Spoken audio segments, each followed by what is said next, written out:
হয়, মই এই মুহূৰ্তত উপস্থিত আছো নুমলীগড়ৰ কাষৰীয়া যমুনাতলিত মই উপস্থিত আছো। সকলোতে বানৰ পৰিস্থিতিৰ সৃষ্টি হৈছে। মই প্ৰথমে পৰিৱেশটো দেখুৱাইছো যে এই যমুনাতলি অঞ্চলতো যে কালিয়নী নদীৰ পানী উফন্দি উঠাৰ লগে লগে যে সমগ্ৰ এই কাষৰীয়া যি অঞ্চল সেই অঞ্চলত এতিয়া পানী সোমাইছে। আৰু এটা কথা ক'ব লাগিব, যি এই ধাৰাসাৰ বৰষুণৰ ফলত যি পানী আৰু যদি বাঢ়ি উঠে তেতিয়া আৰু কেইবাখনো গাঁও জলমগ্ন হ'ব বুলি আমি জানিব পাৰিছো।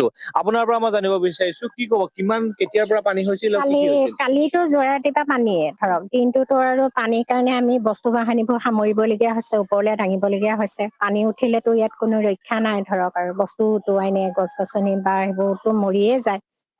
মানুহখিনিও কষ্ট হৈছে। আৰু আপোনালোকৰ কি অনিষ্ট হৈছে? আমাৰ এনে ছাগলী তাগলীবোৰ ধৰক কষ্ট হৈছে, হাঁহ কুকুৰাবোৰ ধৰক ক'ত গুচি যায় ধৰিব নোৱাৰি। এতিয়াতো বান্ধি ৰাখিব নোৱাৰো হাঁহ কুকুৰা, গঁৰালত পানী উঠাৰ লগে লগে সিহঁতি জঁপিয়াই য'তে ত'তে গুচি যায়। আৰু ঘৰৰ বস্তুবোৰ নষ্ট হৈছে ধৰক। আপোনালোকৰ ঘৰত কিমান পানী আছে? ঘৰত নাই কমেও একঁকাল পানী আছে এতিয়া। সেইটো কাৰণেতো আপোনালোকক কৈছো যে আপোনালোকৰ ধৰক কাপোৰ ড্ৰেছ এযোৰ লৈ অহা হ'লে বা সোমাই চাব পাৰিলেহেঁতেন। এতিয়া ধৰক আমিও এনেকে কাপোৰ এযোৰ লৈহে ওলাই আহিছো, উপায়তো নাই ক'ৰবাত যাবলগীয়া হ'লে। বিশেষকে আপোনালোকৰ কাগজ নথি পত্ৰ সকলো আপোনালোকে নিজ ঠাইলৈ নিব পৰা হ'ল নে সকলো? নাই, সেইবিলাক ধৰক আমি আগতীয়াকে অকণ সামৰি দিওঁ আৰু ওপৰলে হেৰি কৰি মেলি। ধৰক এতিয়া ইমান মান দাঙি পেলাইহে কাম কৰিছো ধৰক, একঁকাল মান। তেতিয়াহে কাম কৰিব পৰা হৈছে নথি পত্ৰবোৰ ধৰক। কিমান ঘৰ সেইবোৰতো মানুহ ইয়াতলৈকে এতিয়ালৈকে ধৰক এই কানাঘাট এলেকাটো এই ঢলাজানৰ পৰা ধৰি গোটেই মানুহখিনিতো এইটো অৱস্থাই হৈ আছে।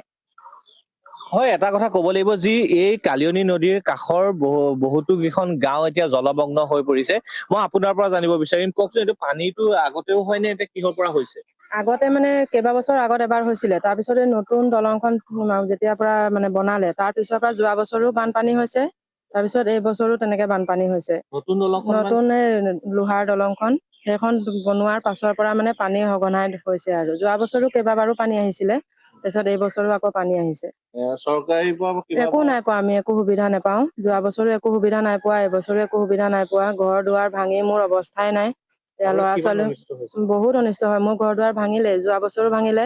তাৰপিছত যেনে তেনে আছিলো, এইবছৰ এতিয়া বেয়া হ'ল, ভাঙিলে।